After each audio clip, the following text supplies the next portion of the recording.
Eu sou Marcelo Luciano Vieira, filho de Omar Luciano Vieira e Maria da Conceição Monteiro Vieira, ambos campistas. Eu sou oriundo de São João de Meriti, da Baixada Fluminense. Minha trajetória na PUC começa um pouco antes, com o primeiro contato com o movimento pré-vestibular para negros e carentes, e depois com o movimento social vinculado à política de saúde, aí o movimento de combate à hanseníase. E eu venho para fazer parte do projeto do Departamento Social, dentro do projeto Ação Social, aí à época coordenados pela professora Luiz Helena e professora Andréa Clapp. Essa minha trajetória aqui, ela começa como estudante de graduação em serviço social.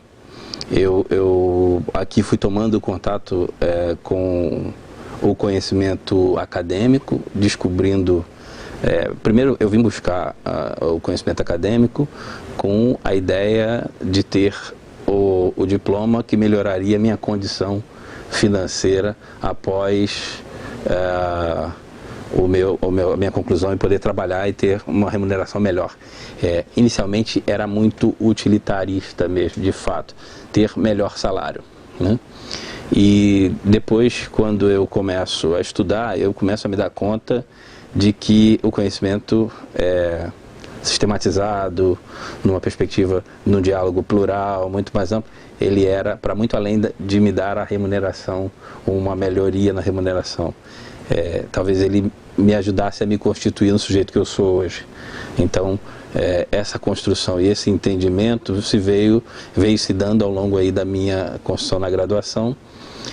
Depois disso eu entro aqui para o mestrado, fazendo mestrado de Serviço Social em Trabalho, Gênero e Políticas Sociais, aqui do Departamento de Serviço Social.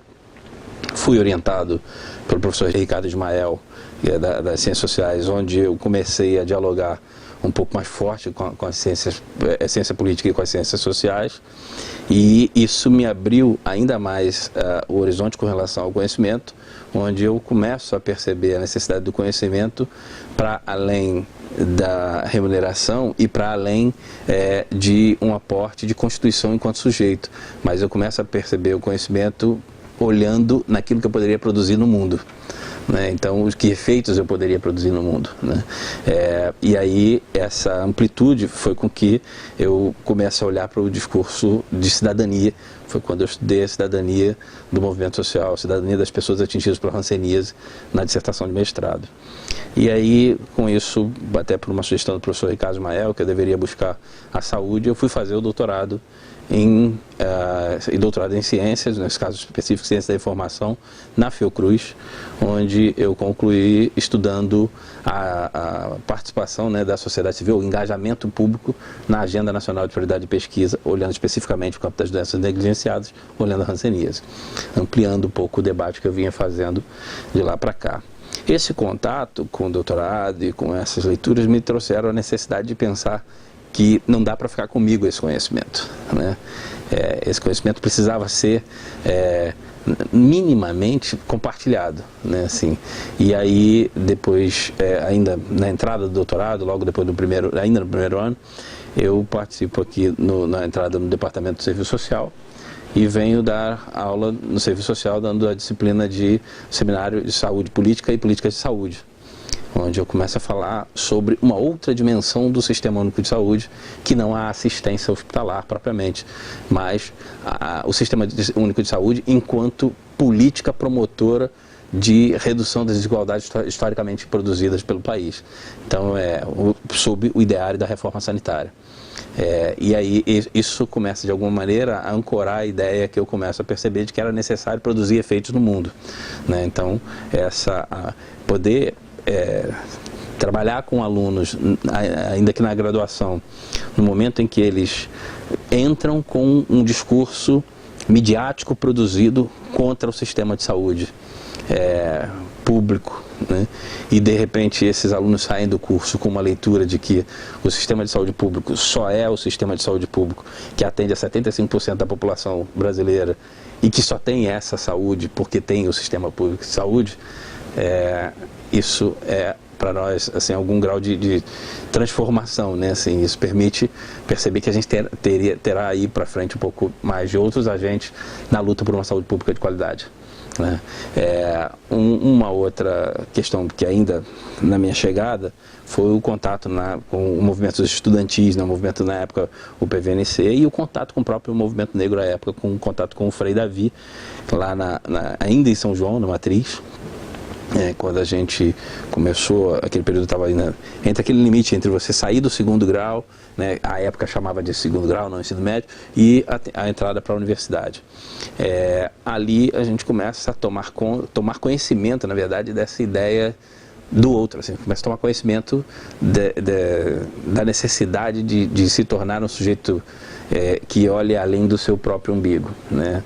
Porque a perspectiva de inserção, de diálogo, de troca e de conhecimento num movimento como aquele, era um movimento em que as pessoas que passavam na universidade, elas voltavam para aquele grupo para ensinar os outros a como entrarem na universidade. Que é algo mais revolucionário do que isso, assim, é algo absolutamente incrível, porque ninguém recebia para voltar para fazer isso, né? Então, e numa lógica em que passa a mostrar que a universidade não é uma coisa que tem que estar resguardada a um determinado grupo. A universidade é para todos aqueles que compõem o corpo social, né? Então, assim, pensar nessa lógica e voltar e poder contribuir e tal, isso me ajudou a ler uma série de questões que eu passei a viver depois disso, né? Quando eu entro para a graduação, tive alguns contatos, assim, até grande parte dos alunos que entraram comigo eram oriundos do programa Bolsa Ação Social e também eram militantes, vinham de movimentos sociais, vinham do próprio PVNC ou do Educafro mais recentemente, né? Mas esses alunos todos estavam de alguma maneira vinculados a uma causa política, né?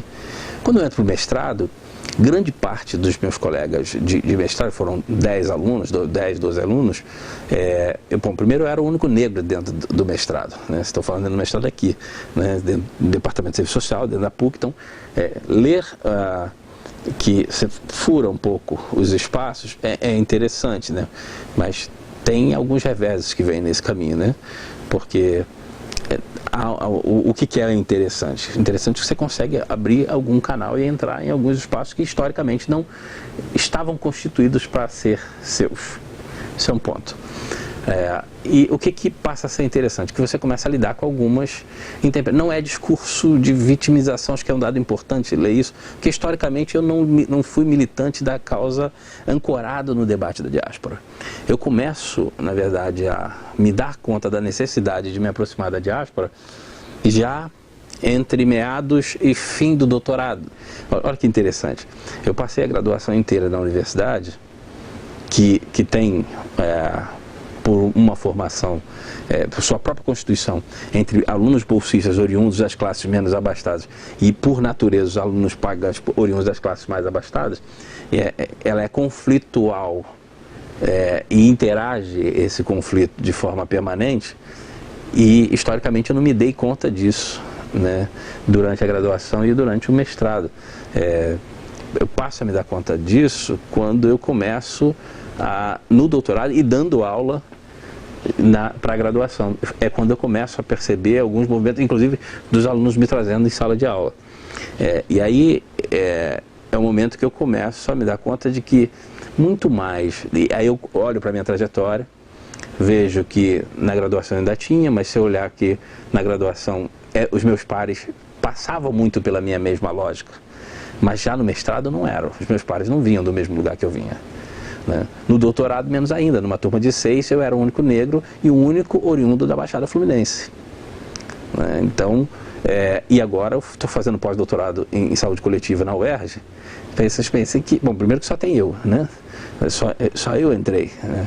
Então, e eu dialogo hoje com os alunos de doutorado e de mestrado daquela unidade.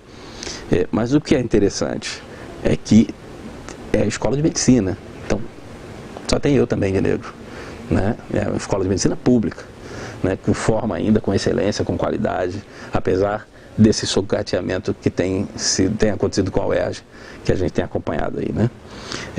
Então, e é a partir deste momento e deste lugar que eu começo a rever aquilo que eu deveria ter historicamente percebido. Mas você fala assim, não deveria, porque eu vinha vinculado a uma luta política. Sim, eu tinha uma luta política e eu mantenho ainda, inclusive, a minha trajetória de pesquisa, de formação e informação passa pela saúde pública e por lutar e militar na saúde pública.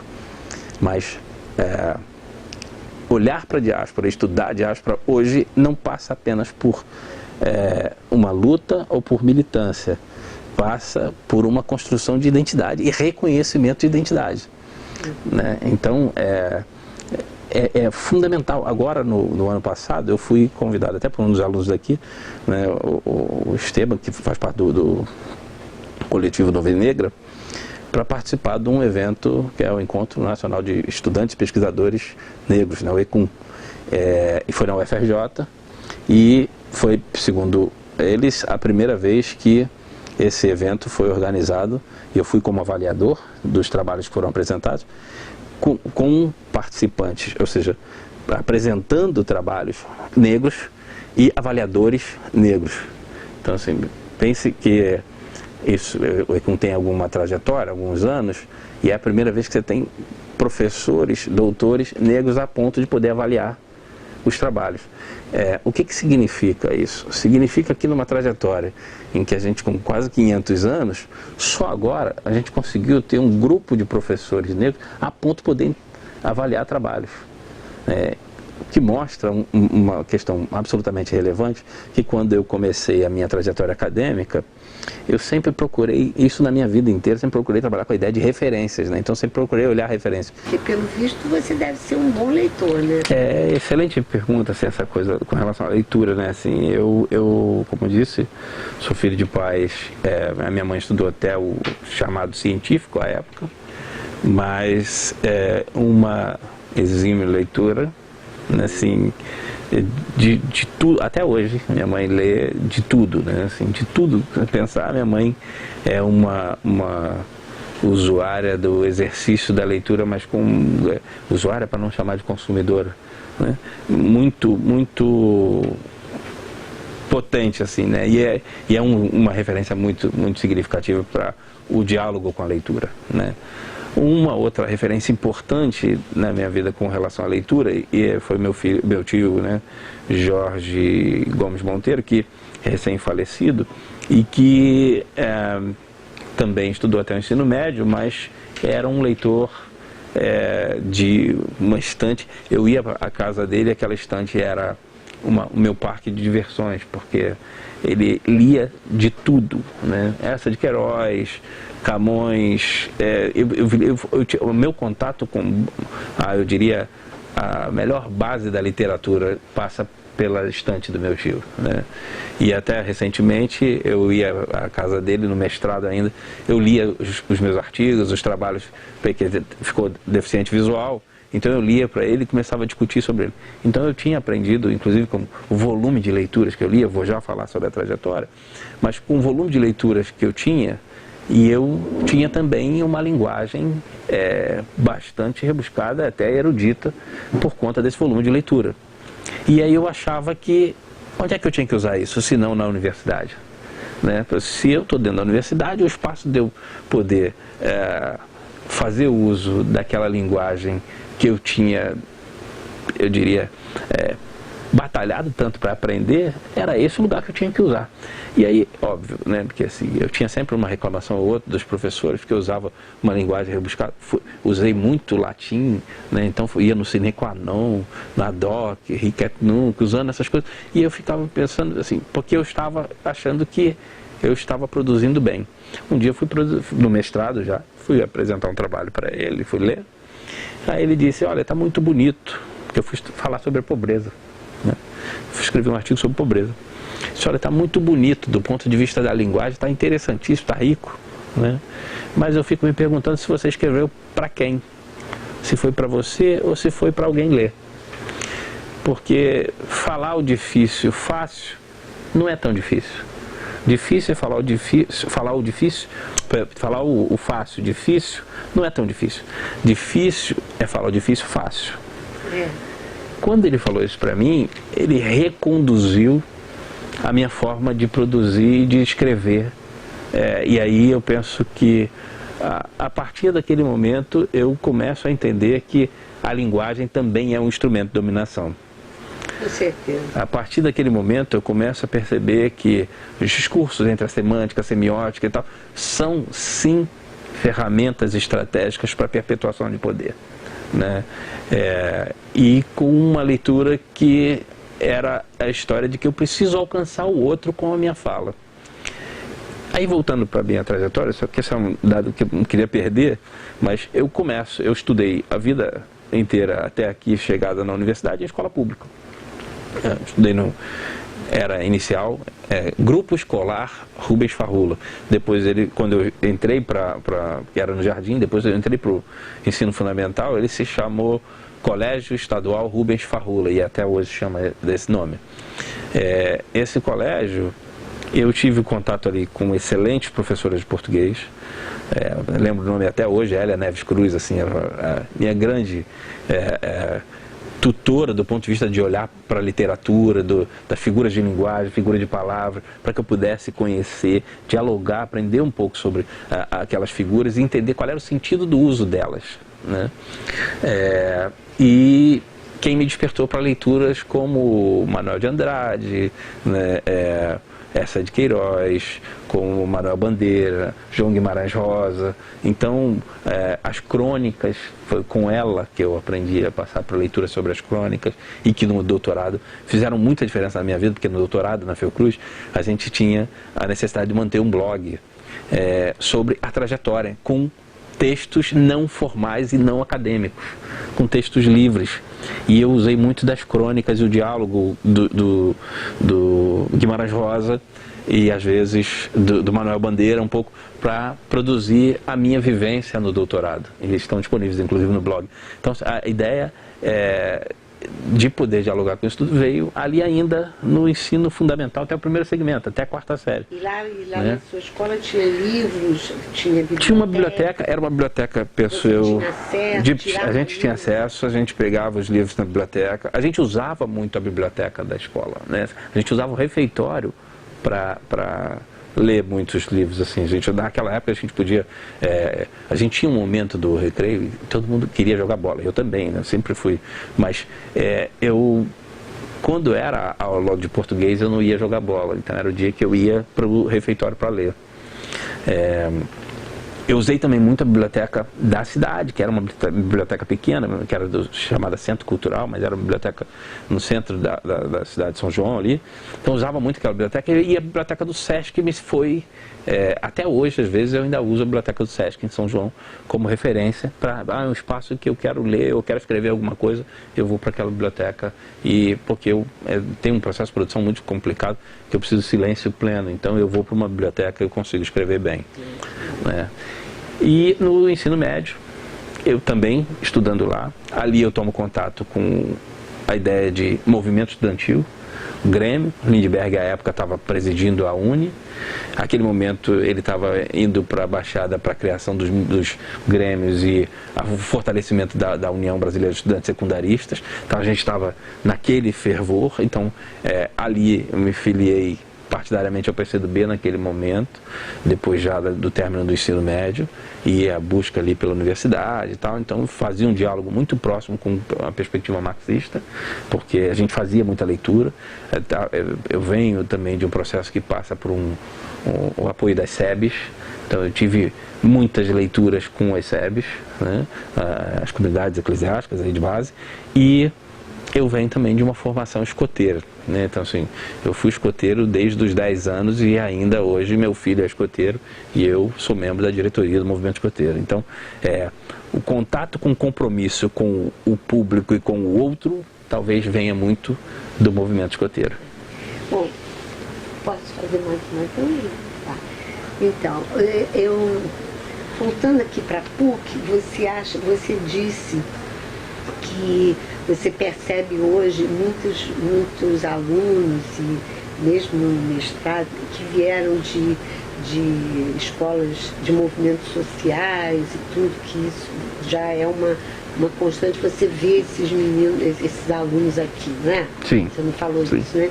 Então, especialmente você vê esses alunos que vêm desses trabalhos sociais e que vêm desses lugares mais indicados pela PUC, você vê mais no curso de Ciências Sociais, em alguns cursos, ou você vê isso em todos os... Você acha que há uma diferença do negro em algum curso aqui, por exemplo? Você se sentiria mal em algum outro curso que não fosse esse que você entrou Porque, olha só, eu penso que esse seu curso, ele existe para isso, né? Para acolher essas pessoas que vêm desses movimentos sociais e políticos e tudo, que já tem esse olhar social. Então você vem para cá. Agora, há cursos aqui dentro que são completamente afastados desses movimentos. São muito técnicos, né? Muito voltados para isso que você falou, para uma renda melhor, para ganhar dinheiro, né? Você acha que há diferença de você conviver com alunos dessas áreas e conviver com alunos de ciências sociais? Bom, a diferença, eu vou dizer que tanto lá na trajetória quanto hoje, sem dúvida, há uma diferença não endógena, ou seja, não é minha para com eles, né? Eu vejo que essa diferença está posicionada no modo de agir de cada um, né? Ou razões de agir lá do Bourdieu, de cada um, né? Porque a ideia que eu posicionei aqui para mim como muito complicado, o fato de eu ter hoje lido a minha entrada na universidade como utilitarista, as pessoas hoje, ou em outros cursos, leem isso como absolutamente natural. Você quer estudar porque você quer trabalhar para ganhar bem, né? E eu vejo isso hoje com algum grau de indignação. Então, a razão de agir de cada um, eu percebo que tem algum grau de diferença. Mas isso também não quer dizer que nesses espaços ou desses outros cursos também não tenham pessoas que tenham esse mesmo olhar que a gente passa. Não, sim, mas eu falo em termos de preconceito. Você sente um preconceito, algum preconceito em algumas áreas, diferentemente da sua área? Eu penso que eles existem, sim, né? Eu penso que eles existem, né? Assim, algumas vezes de forma muito velada e outras até explícitas, mas o que eu penso é que há uma questão que é anterior para quando acontece esse tipo de coisa, eu não consigo levar a outra palavra senão a própria ignorância do papel e do sentido da universidade. Porque não estou falando, é universal. E se tem uma coisa que eu mais aprendi nessa minha trajetória, é que a sociedade não pode vir a reboque da universidade. A sociedade tem fim em si mesma, a universidade não. O fim da universidade é, sobretudo, formar potência e potencializar a sociedade. Claro. Então, ou seja, ela tem que, antes de qualquer outra coisa, responder à sociedade. Há um compromisso social da universidade e que ele é primeiro do que qualquer outro compromisso financeiro. Mas você acha que todos, assim, que tem essa leitura? Áreas, não, penso que não. Determinadas áreas que não trabalham nessa perspectiva. Não só não trabalham, não se veem nessa lógica e alguns, inclusive, repudiam essa lógica. Só que eu penso que essa lógica, o fato de repudiar essa lógica é repudiar o princípio primeiro da existência da universidade. A universidade, ela nasce, sobretudo, para contribuir com a sociedade e contribuir com o avanço e desenvolvimento da sociedade. E isso passa por como é que eu transformo um modelo matemático, por exemplo, em algo que aporta qualidade de vida nas pessoas. Passa em como é que eu transformo uma leitura dos espaços e do universo na física, que aquilo traga algum conforto ou alguma melhoria na qualidade de vida das pessoas. Como é que eu passo por uma percepção no diálogo entre a química, a biologia e tudo mais, e como é que isso pode melhorar a qualidade de vida das pessoas. Então, a universidade a serviço da sociedade, e não ao contrário. E que, infelizmente, assim, esse foi um dos meus maiores motivadores a buscar a universidade e, sobretudo, a escolher a construção da carreira acadêmica por dentro. Porque esse é um espaço até interessante para poder falar disso, penso que historicamente esta leitura da universidade com seu papel social, a que vem acontecendo historicamente no Brasil, está equivocado, né? Assim, ela tem um papel importante que é de responder à sociedade, não da sociedade estar à mercê dela, né? E que eu já pensava isso historicamente, porque eu via a universidade muito distante de mim. E quando eu vi a universidade chegando perto de mim, isso eu estava pensando a Baixada Fluminense, a chegada das universidades como orientadoras, dizendo para a gente o que a gente ia fazer na Baixada Fluminense, eu via a universidade dizendo para mim como eu vou viver o meu modo de vida, sem me perguntar o que eu acho disso. Eu já vivia meu modo de vida e tinha alguma existência, tinha alguma vivência com aquilo. Meu saber local não era reconhecido, né? Então eu penso que tanto esses cursos, até como nós mesmos no próprio serviço social e as carreiras estão mais vinculadas à leitura do campo das humanas, precisam se repensar quando vão falar com o outro, porque reconhecer o saber do outro, independentemente de qual seja a limitação, perceptível ou não, passa por um princípio fundamental da universidade, que é o entendimento público, né? Então, a ideia do entendimento público em ciência é reconhecer que o outro tem, ainda que não por um saber sistematizado, tem um saber vivido, e esse saber precisa ser respeitado. E você acha que no curso vocês, porque o perigo de vocês nas áreas humanas e nas áreas de ciências sociais, vocês terem essa cabeça voltada para o bem da sociedade e tudo, vocês acham que vocês se fecham num gueto ou vocês conseguem fazer com que essa área circule bem entre outras áreas? De novo, uma excelente pergunta, né? Assim, eu penso que eu eu faço justamente o movimento contrário, porque... Você faz, mas a sua área faz? Não, eu penso que a minha área nem sempre, né? Fecha. Às vezes sim. Não é uma coisa da PUC, né? Assim, isso do próprio serviço social como todo. É mais cômodo, né? Você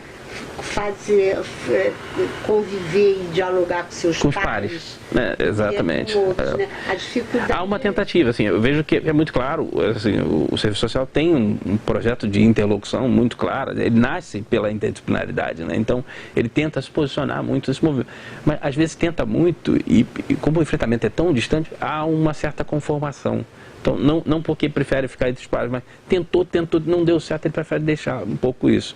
Mas eu penso que há resistentes nessa luta, né? Assim, há resistentes, eu me posiciono como um dos resistentes nisso, até porque a minha própria trajetória fala disso, né? Porque eu venho do serviço social, mas a minha formação passa por lidar com o campo das exatas. Assim, minha primeira iniciação científica foi na Escola Nacional de Ciências e Estatísticas do IBGE, lidando com indicadores sociais, que em tese passa ao largo de uma formação qualitativa, que é onde está ancorada o serviço social, né? Hoje eu trabalho como chefe da seção de pesquisa e estatística do Corpo de Bombeiros, da assistência social do Corpo de Bombeiros, e também numa lógica de construção de indicadores, de um olhar de planejamento, numa perspectiva de planejamento público, na ideia de prever para prover. Então, que eu preciso dialogar com economistas, preciso dialogar com pessoas do outro campo. Então, depois disso que eu saí dali, eu fui para o UFRJ na COP, na economia, né, onde a gente teve um contato de trabalho com o professor Carlos Lessa na época. Imagine o que é trocar com economistas discutindo o Estado e a relação Estado-sociedade.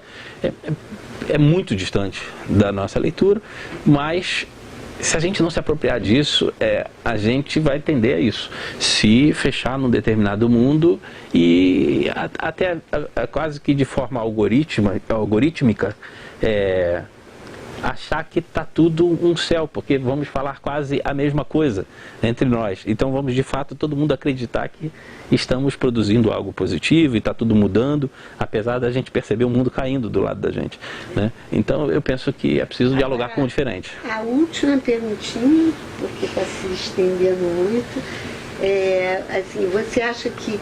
Eu achei interessante você tinha uma militância em movimentos negros, de repente você foi indo numa trajetória e escolheu a saúde, né, a saúde como uma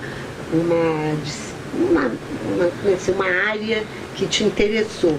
Você acha que essa sua saída para a área de saúde te afastou dos movimentos negros?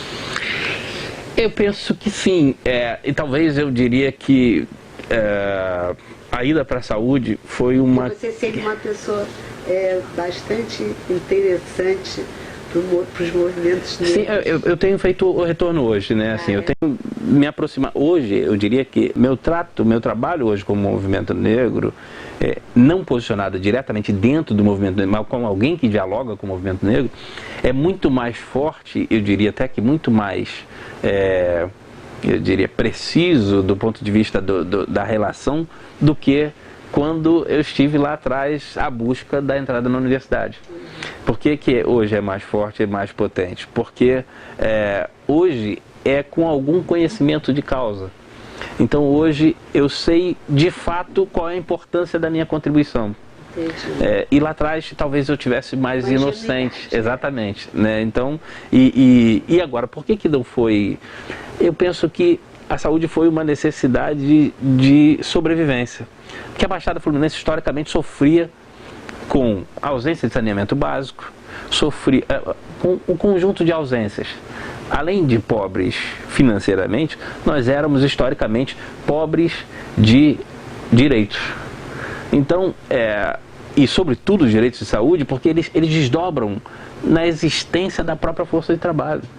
Porque a gente não tinha acesso às condições de vida básicas, né? Então, assim, acesso à rede de água e esgoto era tinha vala a céu aberto, você tinha acesso à rede de água, mas o esgoto era vala a céu aberto, você tinha acesso à energia elétrica, mas a distribuidora fornecia aquela energia numa fase única em que anda vira caía a luz, a água tinha 2 vezes por semana e tinha semana que não tinha. Então era tão difícil o conjunto de acesso àquilo que seriam as condições de vida básicas do sujeito, que ancorar a minha luta política para formar a minha trajetória na saúde era quase que a necessidade que faz o sapo pular. Então era necessário uma briga e alguém precisava pegar aquilo porque era preciso existir, entendeu? Parabéns. Querem encerrar então?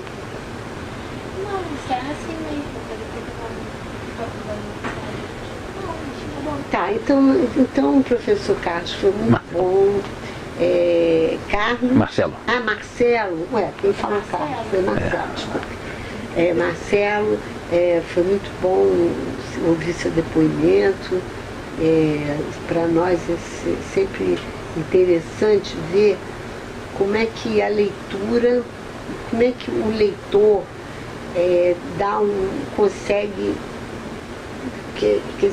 dar um rumo à vida dele mais ampla e consegue fazer escolhas bastante diversificadas, né? Porque você sabe que a leitura dá esse olhar mais amplo do mundo, né? Sim.